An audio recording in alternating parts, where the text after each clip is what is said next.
Bueno, yo llegué al mundo de la literatura como quizás llegaron muchos escritores en América Latina, ¿no? No a través de los libros tradicionales de la literatura clásica, sino a través de los cómics.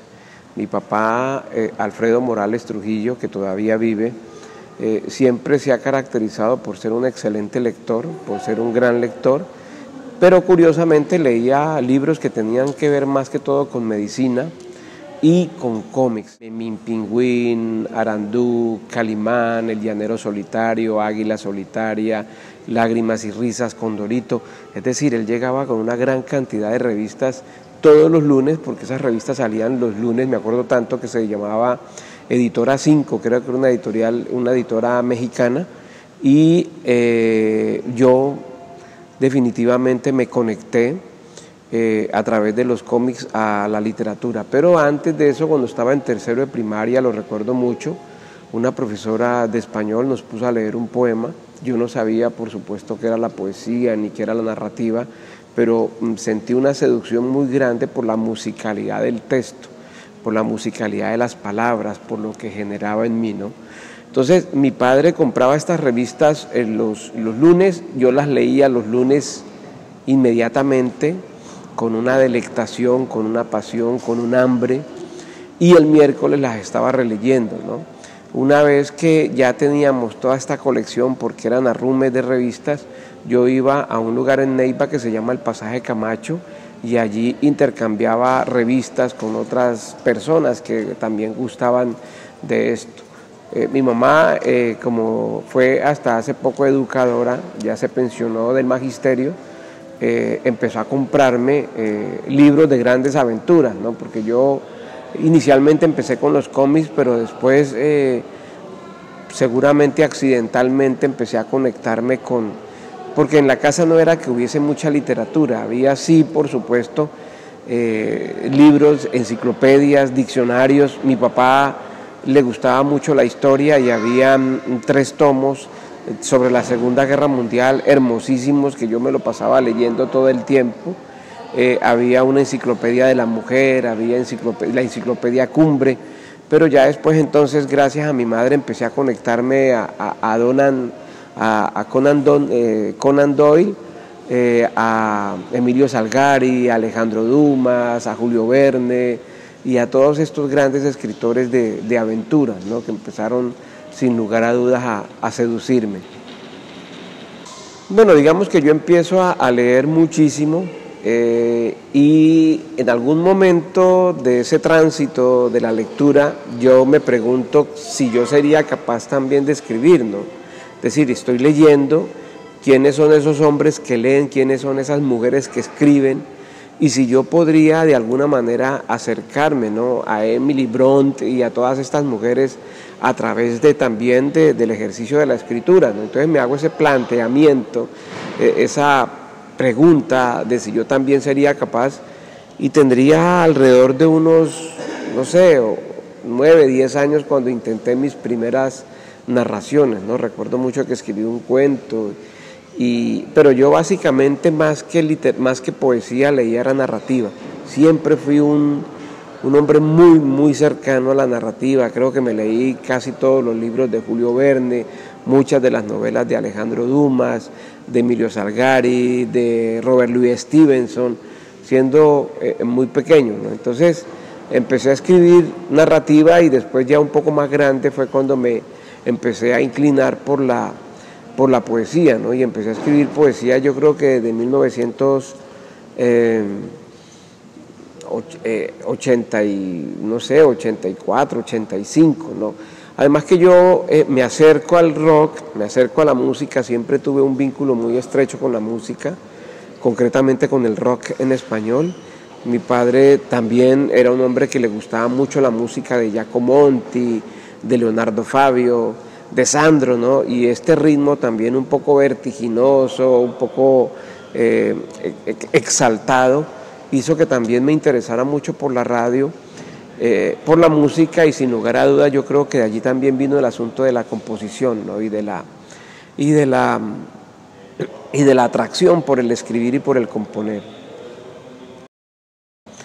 Sí, claro, yo creo que yo, como el pez en el agua, lo mío es la poesía, ¿no? Por supuesto que me encanta la narrativa y ojalá algún día pueda escribir otras 2, 3 novelas, porque tengo 2 novelas, tengo 3 novelas, tengo una novela publicada y tengo 2 novelas inéditas y ojalá que pueda seguir escribiendo narrativa, ¿no? Porque como te digo, el género de la narrativa me apasiona, quizás porque es el arte de narrar lo de afuera, ¿no? De narrar experiencias ajenas, experiencias extrañas, mientras que la poesía es más la voz del ser interior, ¿no? Es como la pregunta de ese yo existencial, de esa voz interior, las preocupaciones, las búsquedas.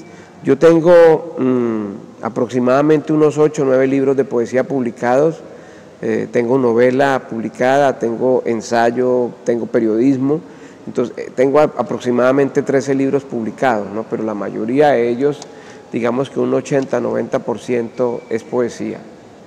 Bueno, yo creo que no pueden haber separaciones, ¿no? Yo no me atrevería a separar el oficio. Yo creo que la literatura y el periodismo, por supuesto que guardan diferencias, pero también tienen muchas similitudes y se nutre uno del otro, ¿no?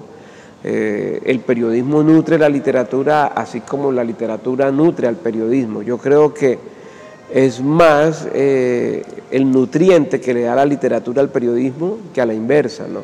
Yo siempre he creído que un gran escritor siempre puede llegar a ser un gran periodista, pero un buen periodista no necesariamente puede llegar a ser un gran escritor. Hay muchos periodistas que se quedan en el oficio periodístico, pero no trascienden a la literatura, mientras que muchos literatos, la mayoría, pueden fácilmente hacer periodismo, pueden hacer reportaje, pueden hacer crónica, pueden hacer opinión, por supuesto. La mayoría de los grandes literatos son opinadores, ¿no? Opinan en diferentes periódicos. Mario Vargas Llosa, lo hizo en su momento García Márquez, lo hace Juan Villoro, lo hacen muchos escritores, ¿no?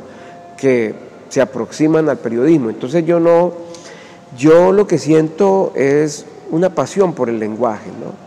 Una pasión por las palabras, más allá de los géneros, es la pasión por la letra, por la palabra en sí. Y me he movido, lógicamente, no solamente en la prensa escrita, sino también en la radio, en la televisión. He hecho programas de televisión cuando trabajaba justamente en el Instituto de Cultura Municipal de Neiva. Hacía un programa de televisión, trabajé en noticieros locales, pero también escribía columnas de opinión.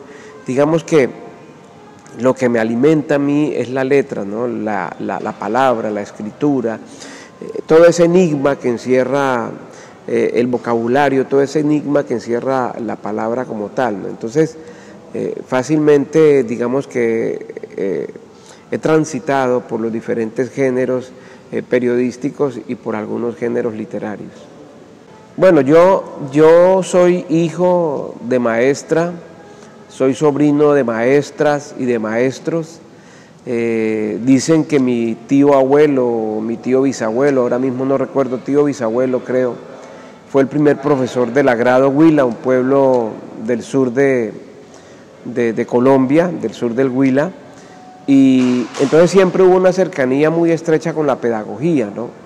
Yo creo que lo más cercano a la libertad es la academia. Yo no me imagino en ningún otro plano, no me imagino trabajando en un banco, además porque no sé hacerlo, ¿no? Digamos que los escritores tenemos muchas limitaciones en ese sentido, que no, por asunto de espíritu más que de cualquier otra cosa, ¿no? Porque seguramente si uno se lo propone, uno lo hace. Uno puede ser un conductor de taxi, uno puede ser, si se lo propone. Yo creo que no hay ningún imposible para el ser humano. Las limitaciones son mentales, ¿no? Pero yo, digamos que en lo que me siento a gusto y que considero que es lo más parecido a la libertad, porque es lo que amo, es la academia. De modo que quise siempre vincularme, porque gozaba viendo a mi mamá armar su planilla, su parcelador, llevar las notas, corregir exámenes. Alguna vez me ponía a mí a que leyera y a que revisara algunos de los exámenes de sus muchachos, de sus niños, ¿no? Entonces siempre hubo una atracción por la pedagogía y me fui a hacer una maestría, después de terminar comunicación social, me fui a hacer una maestría a Ecuador, a Quito, en estudios de la cultura, y me gané después un concurso para ser profesor catedrático en la Universidad Surcolombiana, después en la Universidad del Meta, que es una universidad que queda en Villavicencio, y hace 11 años, casi 12 años ya, en la Universidad de Cartagena, ¿no? Mi pedagogía consiste básicamente en que los estudiantes, más que aprender la técnica, porque a mí me parece que la técnica es fundamental, pero más que aprender la técnica es aprender a descubrir, ¿verdad?, ese gusto, no solamente por los libros, sino también ese gusto por la lectura, que haya una catarsis en ellos y que se encuentren con la palabra como un medio de descubrirse, pero también como un medio de reafirmarse como sujeto y como ser humano, ¿no? Entonces, yo llevo trabajando mucho tiempo en la Universidad de Cartagena, a la par del trabajo como académico, pues he ido publicando mis obras. De hecho, cuando llegué a la Universidad de Cartagena ya tenía 4 o 5 libros publicados, y el resto de esos libros los he publicado en este lapso de 11 años. Posteriormente, gracias a la literatura empezó a abrir puertas en otros lugares, en otros países, y yo me considero como que mi segunda patria es Polonia, ¿no?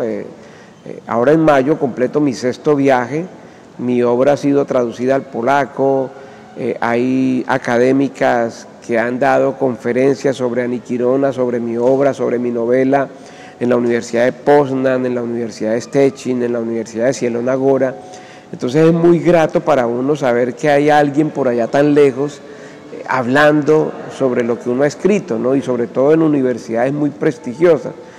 Ahora en mayo del 2019 regreso a Polonia, es mi 6º viaje, hay como una especie de gira porque voy a presentarme en el Instituto Cesla de la Universidad de Varsovia por segunda vez, voy a hacer un conversatorio con estudiantes de Filología Hispánica de la Universidad de Poznan, estaré en unos gimnasios, estaré quizás en el Instituto Cervantes de la ciudad de Cracovia o de la ciudad de Varsovia, de modo que la literatura y concretamente la poesía, bueno, también la novela, ha hecho que haya como un interés, ¿no?, en ciertos países, concretamente en Polonia y bueno, el año pasado en los Estados Unidos. ¿Soy yo real? ¿Esto es real? Bueno, eso se lo preguntaban todo el tiempo los budistas, ¿no? Y otras religiones también se han hecho la pregunta, ¿no? Los filósofos desde la antigüedad, ¿qué es lo real y qué es la realidad? Si este plano es el plano real o hay un plano más allá en la trascendencia. Yo soy un hombre que toda la vida ha soñado, soy un hombre absolutamente onírico. En 1990 apareció en mi vida una mujer onírica que yo no creo que sea un personaje de ficción ni sea un personaje onírico en la medida en que es una proyección de la mente al estilo de Freud, como Freud lo planteaba, ¿no?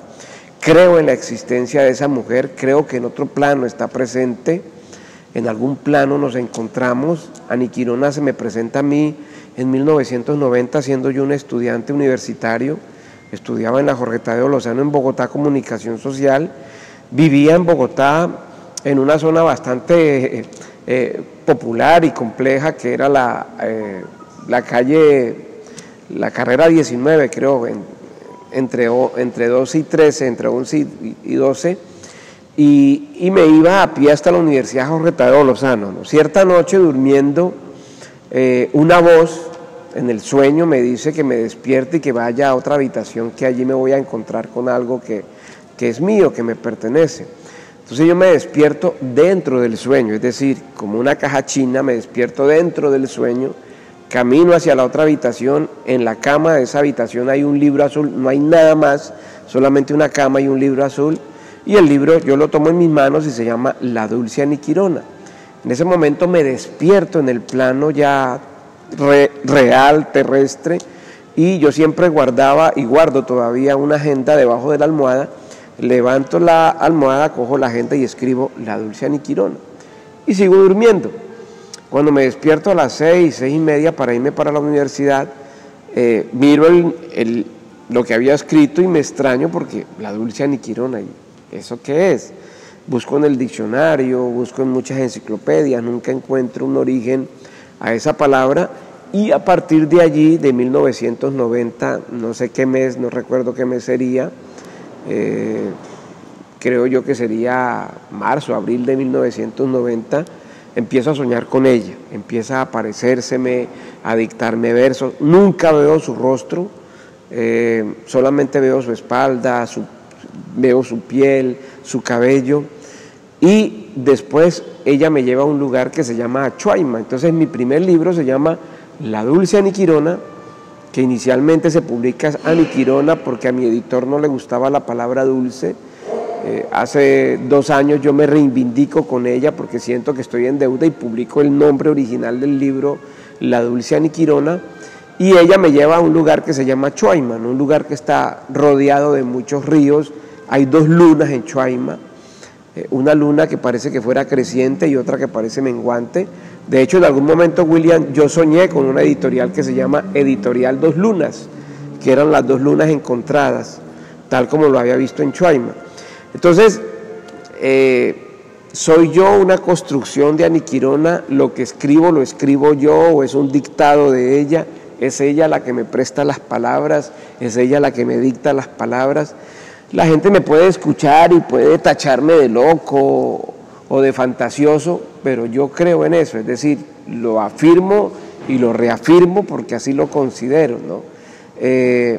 Aniquirona hace mucho rato no se me aparece en sueños, hace muchos años, pero todavía sueño cosas muy simbólicas, no la interpretación de los sueños a la manera de Freud, vuelvo y repito, como una, digamos, como un deseo frustrado, no creo en eso, soy más por el lado de Jung, ¿verdad?, de esa posibilidad que tiene el ser humano de trascender a otro plano a partir de la oniris o de lo onírico, y estoy totalmente convencido de que Aniquirona existe, de que Chuaima existe, además porque hay una fruta en Chuaima que se llama ovellón, de que los ovellones existen, de que hay un personaje que se llama Yoma, que es un mago, Yoma existe, de que hay una mujer que es la esposa de Yoma, que se llama Oama, y considero que Oama existe, y bueno, todas las demás cosas que describo yo en ese mundo que se llama Chuaima. Después viene un personaje en mi tercer libro, se llama Memorias de Alexander de Bruco, que es el libro que gana el premio de la Universidad de Antioquia, y considero que Alexander de Bruco es mi alter ego, ¿no? Quizás un hombre que existió en algún momento, o un hombre que fui yo en algún momento de la historia infinita del ser humano, y bueno, ahí está todo ese mundo de Aniquirona, de Chuaima, de Alexander de Bruco y de todo lo que viene con ellos. Bueno, yo creo que yo nunca he podido separarme, a pesar de la diferencia y de la diversidad de las temáticas de los libros, pero nunca he podido separarme de Aniquirona, y además que no quiero separarme de ella. En algún momento la mamá de mis hijos me celaba con Aniquirona porque creía que era una mujer física. Y yo le decía, sí, es una mujer física, pero en otro plano, no esté celosa de Aniquirona, porque ella creía que era una mujer en este plano con la que yo salía o con la que yo me veía. Yo nunca he podido separarme de ella y no me voy a separar de ella, ¿no? Creo que la mayoría de mis libros están atravesados por ella. De hecho, en la novela, en la parte final de la novela, yo describo sin decirlo, pero es como si estuviera llegando a Chuaima, ¿no? Hay un libro que se llama Lámpara Cifrada, que no habla directamente de Aniquirona, pero que parece que evocara esa figura femenina, ¿no? Yo tengo un respeto muy grande hacia lo femenino. Creo que todos los seres humanos y los hombres en particular nos debemos a ese femenino o a ese eterno femenino, ¿no? Yo tengo un respeto, vuelvo y repito, hacia lo femenino, no solamente por ese concepto racional de mi madre, de mi hija, de mi nieta, no, más allá de esas figuras femeninas que rodean nuestras vidas, creo que la naturaleza misma, que la trascendencia misma, tiene que ver con ese eterno femenino, ¿no? Con la naturaleza yo la asocio como esa gran madre dadora, ¿no? Que nos está dando todo el tiempo en abundancia, que es tan próspera. y que a pesar de lo mal que nosotros como seres humanos nos comportamos con ella, nos sigue dando, nos sigue alimentando, nos sigue sustentando. Ahora mismo puedo hacer una analogía de la madre como la concebían los indígenas, ¿no? La Pachamama, con la naturaleza, y es dadora todo el tiempo en abundancia, ¿no? Para todo el mundo, ¿no? Sin discriminación, sin exclusión, sin relegar absolutamente a nadie, sea el hijo que sea el hijo más pudiente, el hijo más necesitado, el hijo más reconocido, el hijo más negado, no por ella, por supuesto, sino el más enmudecido, el más invisibilizado. A pesar de eso, de que sea absolutamente invisibilizado por otros hombres, la madre dadora no deja de darle, no deja de proveerle, ¿no? Entonces, por eso es que yo siento un gran respeto y una gran admiración hacia lo femenino, y creo que esa admiración desde pequeño está representada en esa mujer, ¿no? En Ani Quirona. Yo soy un hombre que contempla mucho la belleza, por supuesto que no solamente la belleza femenina, que me impresiona, pero también contemplo, como decía Miguel Unamuno, Miguel decía, yo me enamoro cada 5 minutos, ¿no? Soy un hombre que vive totalmente enamorado, no solamente de lo femenino, de lo que representa en sí misma la mujer como fuente, sino también de la naturaleza, ¿no? Del verde de la naturaleza, al mejor estilo de Federico García Lorca, ¿no? Verde que te quiero verde, de ese verde, de la abundancia, de la luz misma, del agua, ¿no? Entonces todo eso lo asocio con la mujer, y sin lugar a dudas todo eso lo asocio con Ani Quirona, ¿no? Y separarme de ella es imposible, porque pienso que estoy muy atravesado por ella. Creo que tengo un lado femenino como todos los seres humanos, todos los hombres tenemos como el yin y el yang, ese aspecto femenino, y yo lo gozo y lo disfruto, ¿no? Y creo que es ese aspecto femenino lo que me da sensibilidad, lo que me permite tener una mirada particular, ¿no? Porque es la mirada, es esa mirada de la que habla el escritor o que posee el escritor, lo que me permite contemplar las cosas de una manera muy particular y de una manera muy distinta. Ahora, comparto el punto de vista de muchos escritores, voy a nombrar solamente 2 escritores contemporáneos. Antonio Tabucchi, que tiene una novela maravillosa que se llama Me llamo Pereira, y otro escritor como Murakami, ¿no? Murakami es un escritor japonés que sostiene que él recibe, ¿no?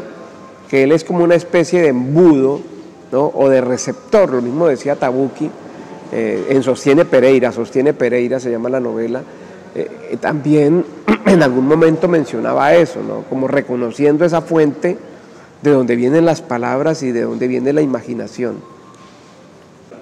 Sí. Bueno, yo soy obstinado y tengo fe.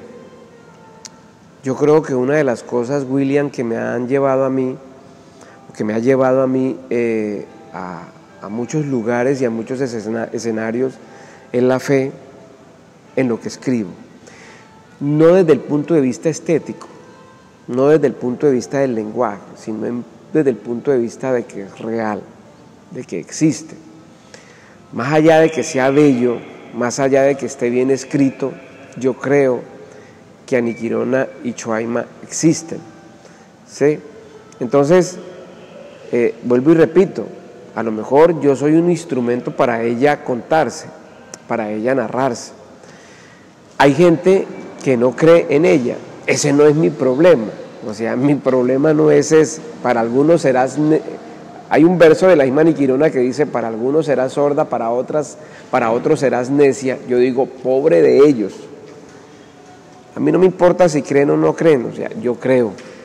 La gente tiene los libros para llegar a ella, para encontrarla a ella, para encontrarse con su mundo, con Chuaima, para ver que es un lugar donde no existen armas, donde es un mundo donde llueve todos los días, un poco, si se quiere, una utopía, ¿no? Al mejor estilo de Moro. Pero tengo una amiga polaca, Bárbara Suchitek, ella es una académica, está estudiando un doctorado en filología hispánica, y ella me dice a mí algo curioso. Ella es una de las primeras mujeres, hay dos polacas, Bárbara Suchitek y Bárbara Stawicka-Pilecka, que es la traductora del premio Nobel polaco Oskar Milosz al español. Bárbara Stawicka traduce a Niquirona al polaco, y Bárbara Suchitek ha hecho aproximaciones a Niquirona. Bárbara, esta joven Suchitek, porque Bárbara Stawicka es un poco mayor, me dice que cada vez que lee a Niquirona encuentra algo nuevo en ella, es decir, cada vez que lee un verso o un poema se encuentra con... Entonces yo creo que el libro, William, es plástico, es un libro de plasticidad, ¿no? Es un libro... si tú me preguntas a mí si yo he escrito narrativa, yo te puedo decir a ti que para mí Niquirona es una novela, que para mí De regreso a Chuaima es una novela, que para mí Memorias de Alexander de Bruco es una novela, que para mí La ciudad de las piedras que cantan es una novela, porque están contadas a manera de narrativa. Son narrativas por un lado, y por otro lado hay una unidad, es decir, el primer poema no se desprende del segundo, ni del tercero, ni del cuarto, sino que es una secuencia lógica. Niquirona puede leerse, vuelvo y repito, como novela, como narrativa, lo mismo que De regreso a Chuaima y lo mismo que Memorias de Alexander de Bruco y todos los demás libros.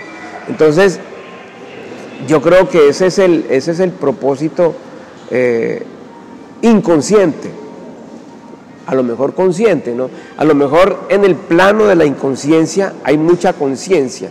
Como decía alguien por allí, el caos es un orden por descifrar, ¿no? Entonces, a lo mejor la inconsciencia, que dice ser inconsciencia, es conciencia. Y somos muy conscientes de eso que estamos buscando y de eso que estamos expresando. Quizás yo no tenga claridad, entre comillas, en este plano racional, pero quizás en el plano espiritual tengo una claridad absoluta sobre lo que estoy escribiendo y sobre lo que estoy publicando, ¿no? Vuelvo y te repito, más allá de que sea estético, más allá de que esté bien escrito, más allá de que se merezca un premio muy importante, no sé, el Princesa Asturias, el Cervantes, más allá de eso, lo que hay es un mundo, lo que hay una realidad, y lo que yo hago es comunicar ese mundo y comunicar esa realidad. Creo, William, que las obras son como los seres humanos, necesitan tiempo para moverse. Niquirona ha empezado a moverse de manera firme, siempre se ha movido, pero en el plano terrestre, digamos que ha empezado a moverse hace aproximadamente unos 5 años, unos 4 años. Entonces, yo la veo a ella como esa adolescente o como esa joven, porque ya no es adolescente sino joven, de 20 años, ¿no? Porque acaba de cumplir 20 años. Niquirona se publica en el 98, nace en el 90, pero se publica en el 98. Es decir, podríamos hablar de dos nacimientos. En el plano terrestre llega al mundo en 1990, pero en el plano de papel, de lo físico, nace en 1998. Es decir, que podría estar cumpliendo en este momento 20 años. Entonces, a través de esos 20 años ha empezado a darse a conocer, ha llegado a estrecharle la mano a algunas personas. Entonces, es probable que lo que tú planteas de llevar este mundo a lo audiovisual, es probable que alguien en algún momento se encuentre con ella. Yo siempre he pensado en mi novela como una película, no en mis libros de poesía, pero ahora que tú lo planteas así, sería maravilloso que ocurriera, ¿no? Porque sería maravilloso que un director pensara, Hércules, me perdonan la expresión costeña, ¿y qué es Chuaima, ¿no? ¿Y qué es Niquirona? ¿Y qué tal la historia de un hombre que finalmente se encuentra con ella, ¿no? Hay una película norteamericana donde un hombre se enamora de un maniquí y el maniquí finalmente se materializa, ¿no? Se vuelve mujer. Entonces, alguna vez alguien me dijo, ¿y qué tal que yo sea Niquirona? Le dije, no es posible. Pero qué tal que en algún momento realmente se apareciera, se materializara, ¿no? en el plano físico. o a lo mejor me la he encontrado infinidad de veces, ¿no? Y me ha sonreído y no me he dado cuenta de eso, ¿no? Pero sería muy interesante que un director de cine pensara en eso, ¿no? En un mundo de dos lunas, de unos frutos llamados ovellones, de ese lugar llamado Chuaima, rodeado de ríos o rodeada de ríos, una mujer allí que se llama Aniquirona, un hombre que se encuentra con ella, ¿no? Sería muy interesante. Bueno, yo ahora mismo pienso en Andrés Calamaro, pienso en dos cosas que tienen que ver con el mundo de Andrés Calamaro. Andrés Calamaro tiene un álbum musical que se llama El Salmón. Yo creo en eso, ¿no? Yo creo que Winston Morales es como el salmón, es el hombre que nada corriente arriba.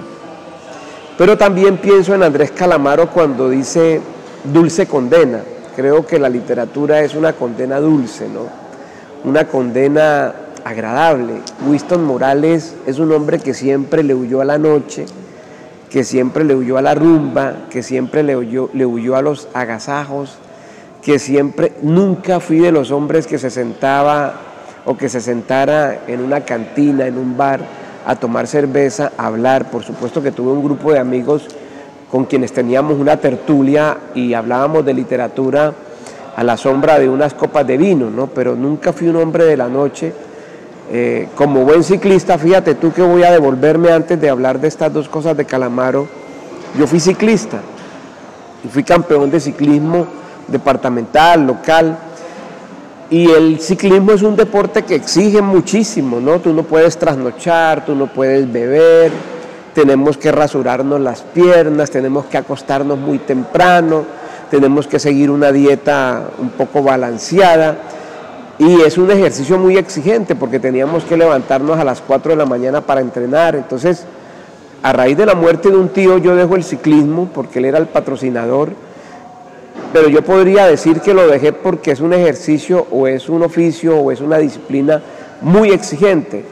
¿Y qué pasa? Que me encuentro con la literatura creyendo que la literatura es un ejercicio menos exigente y, como dice Calamaro, es una dulce condena, ¿no? Porque estamos condenados a la soledad, estamos condenados al silencio, estamos condenados al mutismo, estamos condenados a separarnos y apartarnos del mundo tradicional, ¿no?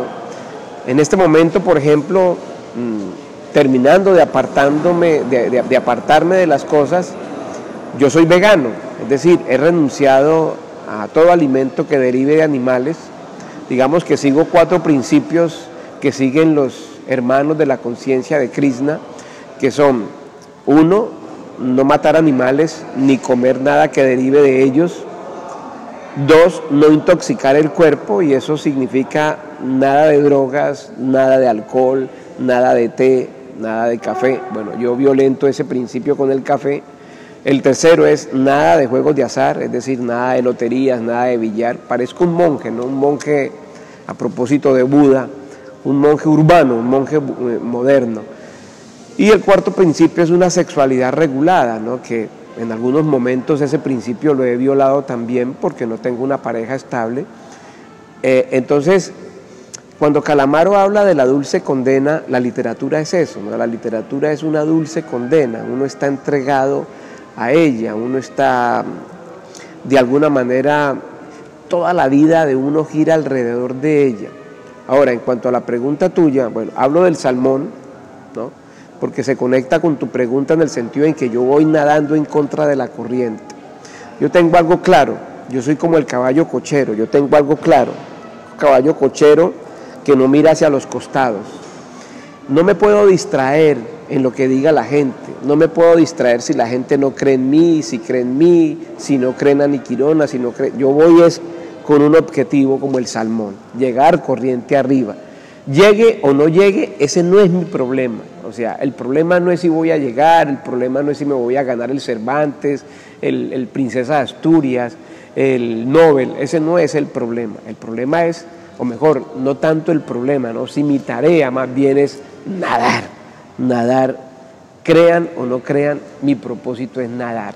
sea bueno o sea malo, mi propósito es nadar. Tenga éxito o no tenga éxito, mi propósito es seguir nadando en contra de lo que decía la Odisea, ¿no? Hay que ponernos ceras en los oídos para no escuchar el canto de las sirenas. ¿Cuál es el canto de las sirenas? Las críticas, las quejas, los comentarios malintencionados, la gente que no le apuesta a lo que tú haces. William, hay gente que cree, hay gente que no cree, hay gente que te desdeña, hay gente que te ignora, hay gente que te invisibiliza, hay gente que te suprime, que te reduce, que te omite, colegas de la universidad, compañeros de trabajo, amigos, la gente de tu ciudad. A mí eso me tiene sin cuidado, o sea, yo voy como el caballo cochero hacia adelante, ¿sí?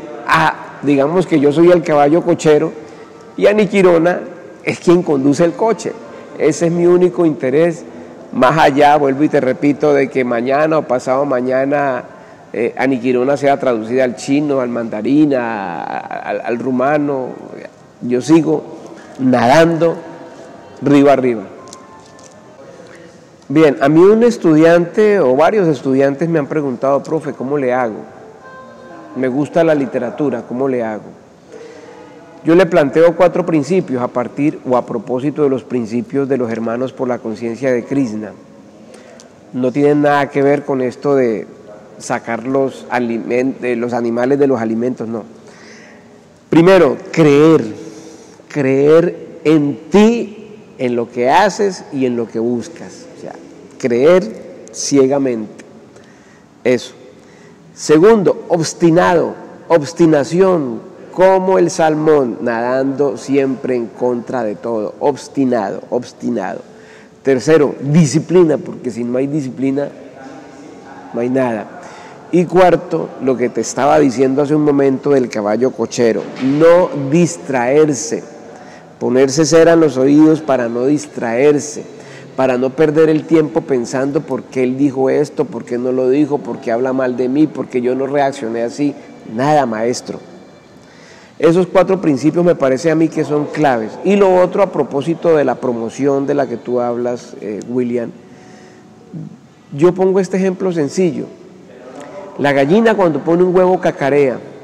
Yo no tengo ni medios ni editoriales. A mí no me respalda ni Alfaguara, ni Planeta, ni ninguna editorial prestigiosa. Ahora mismo en la universidad, a partir de lo nefasto que es a veces Colciencias, se preguntan si aún no lo ha publicado para validar eso en puntos salariales. Es una pregunta estúpida además, si la editorial con la que uno publica es prestigiosa o no. O sea, cuando lo que importa no es la editorial. ¿Cuántos escritores no publicaron sus obras máximas, cumbres, en editoriales absolutamente anónimas? Es una pregunta estúpida de Conciencias, que si la editorial es prestigiosa. O sea, yo podría decir, ¿qué significa eso? ¿Tengo que publicar en Harvard, en Oxford, porque la editorial de la universidad en la que trabajo no es prestigiosa?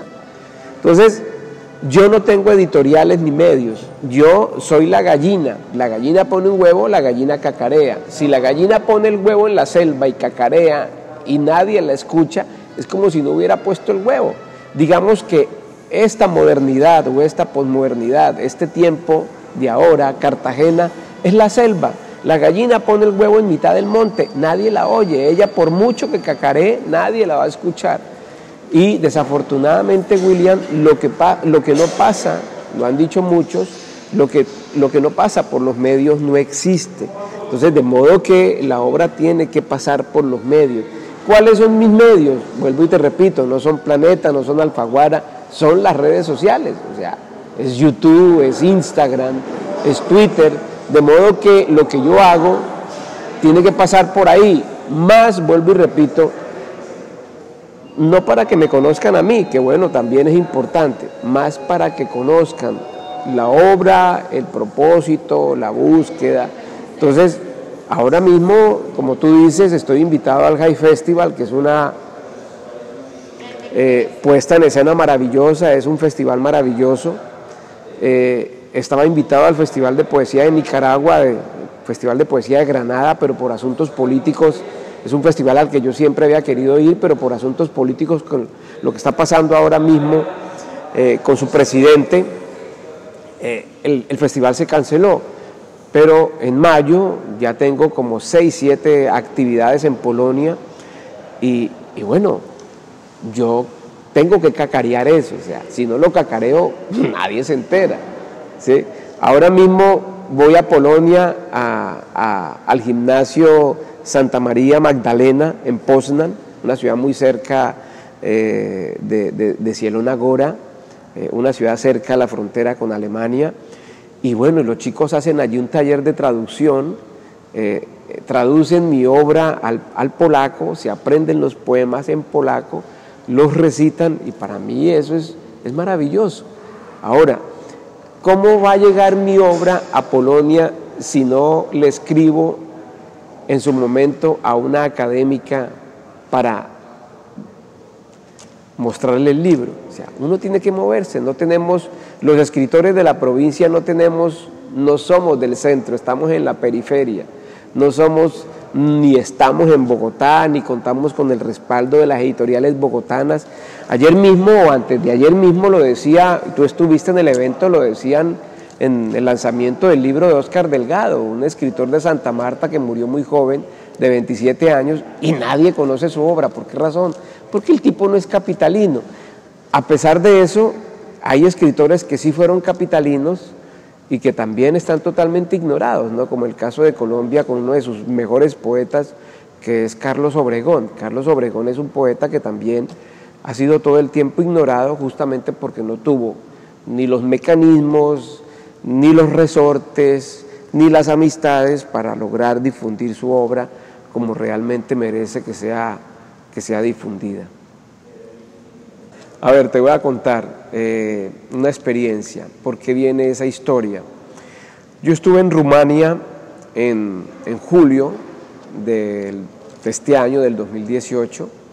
Allá estaba como invitada una poeta polaca, no me preguntes el apellido porque es impronunciable, se llama Ana. Ana es directora de la Biblioteca Pública de Jablona, una ciudad pequeña que queda muy cerca de Varsovia, en Polonia. Todo lo que ha pasado en Polonia ha sido casi que de manera milagrosa. Te voy a contar algo para tener un poco de contexto. Yo he soñado con Gabriel García Márquez, nunca lo conocí, nunca lo vi en persona a Gabo, pero soñé con él. No sé si soñé con él antes de soñar con Wisława Szymborska. Y he soñado con Mario Vargas Llosa, soñado con los tres. En algún momento soñé con Wisława Szymborska. Wisława está en un balcón, yo voy caminando, veo esos ojos bellísimos de ella me dice un número, ahora mismo no recuerdo qué número era porque yo lo anoté y ese cuadernito se me perdió.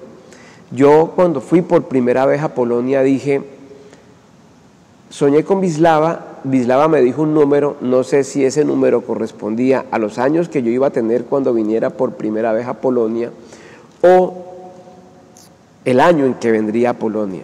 El caso tal es que estoy en Polonia, sentía esa deuda, fui a la casa de Wisława en Kornik, le llevé un girasol, lo puse allí en un monumento que hay en esta ciudad bellísima que se llama Kornik, en homenaje a Wisława. Entonces, todo ha sido así, aparentemente yo no creo en los accidentes, yo creo más bien en las causalidades, no creo en la casualidad, sino en las causalidades, causa y efecto. Y así como pasó con Wisława, pasó con Bárbara Piresca, que leyó a Niquirona y se interesó. Volviendo al asunto de Rumania, ahí estaba Ana, y Ana no habla ni inglés ni español, habla solamente polaco. Pero estaba también otra poeta polaca que sí habla español, y yo le di un ejemplar de La Dulce Aniquirona traducido al polaco por Bárbara Piresca. Słodka Aniquirona se llama el libro. Yo se lo di a Ana y Ana a los 2, 3 días cuando bajamos a desayunar estaba emocionadísima, contentísima y me dijo, ese libro es maravilloso. Bueno, no me lo dijo a mí, se lo dijo a la otra poeta polaca. Ese libro es maravilloso y ese libro merece el premio Nobel. Eso como que llegó a unos medios polacos y un periódico polaco, ahí justamente en Jaulona, dijo que yo voy a ir en mayo a la biblioteca y dice, candidato al premio Nobel visitará Jaulona, ¿no? Entonces, todo sucedió de esa manera como causal, ¿no? de lo misterioso y de lo mágico que tiene que ver con la literatura. Ahora, William, nos devolvemos un poco más hacia atrás y curiosamente yo siempre tuve una cercanía muy fuerte, por un lado con Frédéric Chopin. Fui a su casa en Varsovia, fui a su museo en Varsovia también porque sentía esa deuda. No fue en mi primer viaje, sino como en mi tercer viaje. A la casa de Wisława fui en el segundo viaje y también tenía una admiración. Fui a la casa de Chopin en Varsovia, pero también fui a la iglesia donde reposa su corazón en la copa de champaña. Y también tuve un afecto muy grande por Joseph Conrad, que también es polaco. Entonces hubo un vínculo siempre, desde muy pequeño, sin saberlo, con Polonia. Bueno, los festivales de literatura como los premios son necesarios. Hay gente que desdeña los premios, pero desafortunadamente un premio de alguna manera legitima la obra, ¿no? Entonces, cuando tú te ganas el premio de poesía de la Universidad de Antioquia, pues eso de alguna manera empieza a legitimar tu nombre y tu trabajo.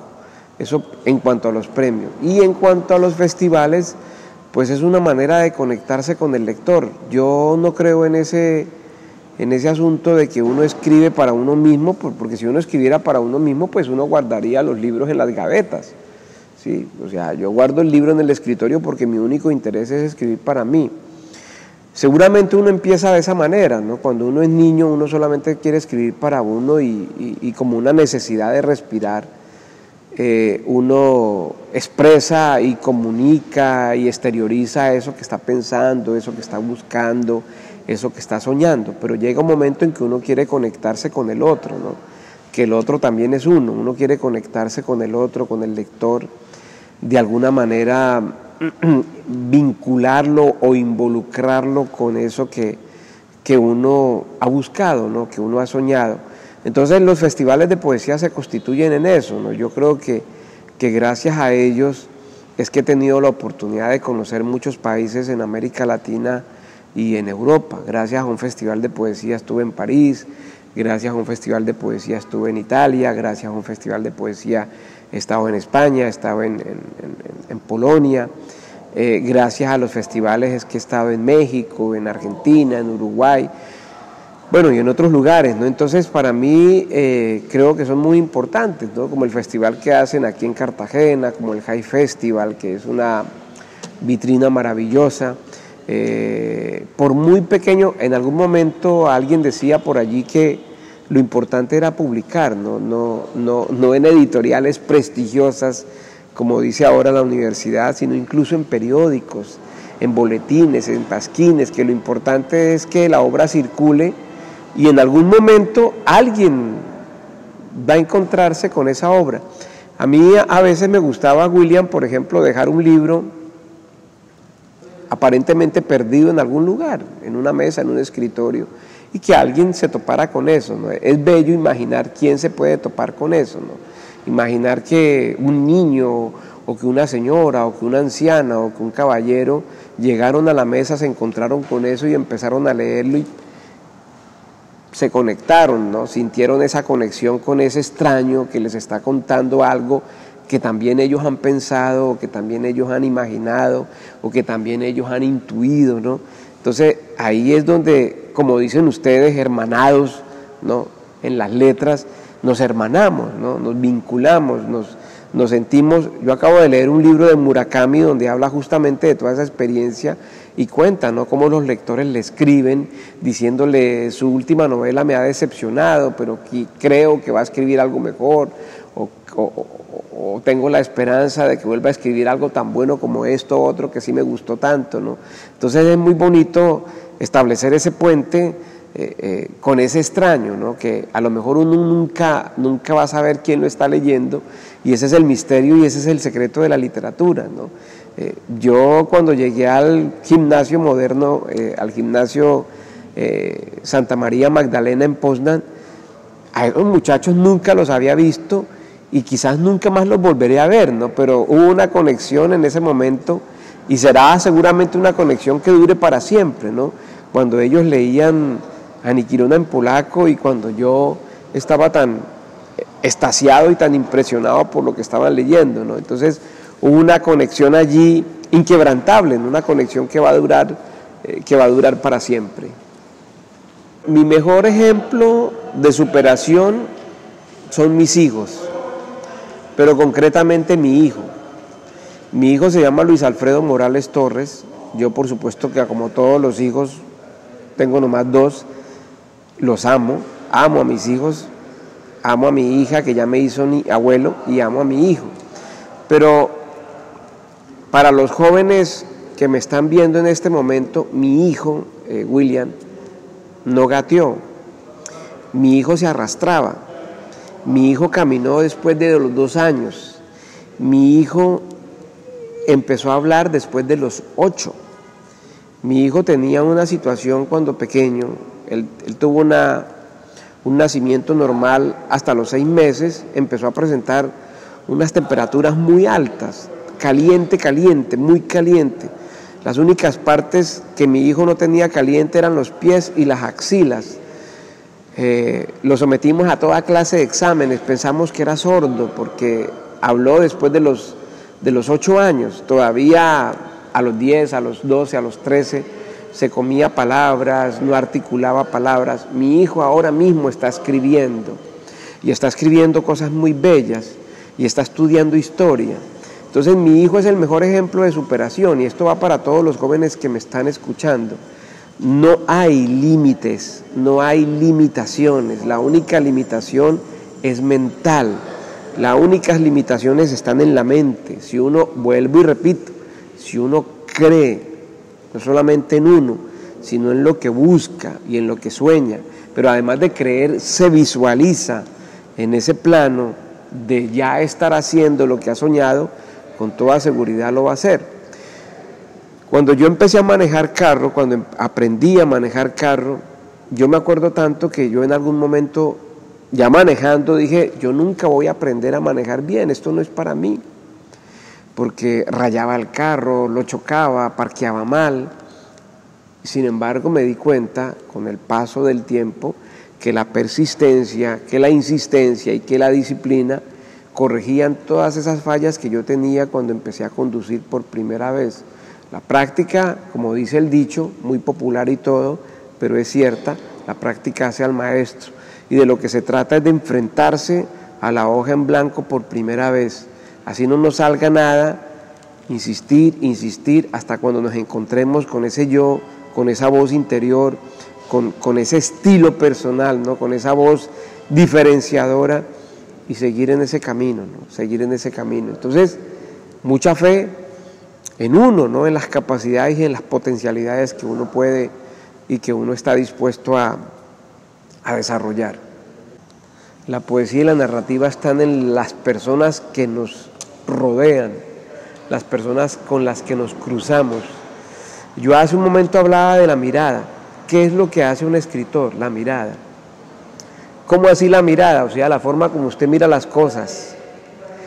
No cómo pone el ojo, no, sino esa manera de encontrar en lo invisible, en lo inodoro, en lo inoloro, ¿verdad? Eso que los demás no ven. Ahí está la narrativa, ahí están las historias, en el periodismo, en una noticia, en una anécdota que te cuenta un amigo. No, hablo de la narrativa que es más externa. La poesía está más conectada también con esas visiones, pero más de carácter trascendental, ¿no? La pregunta, ¿qué hay detrás de esa hoja? ¿Qué hay detrás de ese árbol? ¿Qué hay detrás del canto de ese pájaro? Ahí está la poesía, ¿qué hay en la ola? ¿Qué hay en esa música que viene con la ola? ¿Qué hay en esa música que se va con la ola, ¿no? ¿Qué hay en esas formas que se hacen en el océano o en la arena, ¿no? Entonces, no es sino estar, como decían también los místicos, atento, despierto, ¿no? Yo creo que la literatura tiene que ver con ese estado de iluminación de los espirituales o de los místicos, ¿no? Yo por eso digo que hay mucho de parecido entre el místico y el poeta, ¿no? El místico busca la luz, o el periodista busca la verdad. El místico busca la luz, el poeta busca la luz, busca la trascendencia, ¿no? Y se trata de eso, de buscar la trascendencia, de mirar la trascendencia, de no quedarse en lo meramente visible, en lo meramente común, en lo meramente cotidiano, ¿no? Sino preguntarnos qué hay detrás de eso, o qué hay después de eso, ¿no? Básicamente yo creo que esa es no la manera definitiva, pero sí por lo menos la mía, ¿no? La observación, o lo que yo digo, la observancia que es como la vagancia del mirar, ¿no? Yo soy un vago en la medida en que yo estoy todo el tiempo en un estado contemplativo, ¿no? La observancia, esa es la definición que yo le doy a la observancia. Yo tengo un sueño y es no trabajar más. No porque esté cansado de enseñar, sino porque creo que el trabajar, como decía el poeta, ¿no? Trabajar estanca.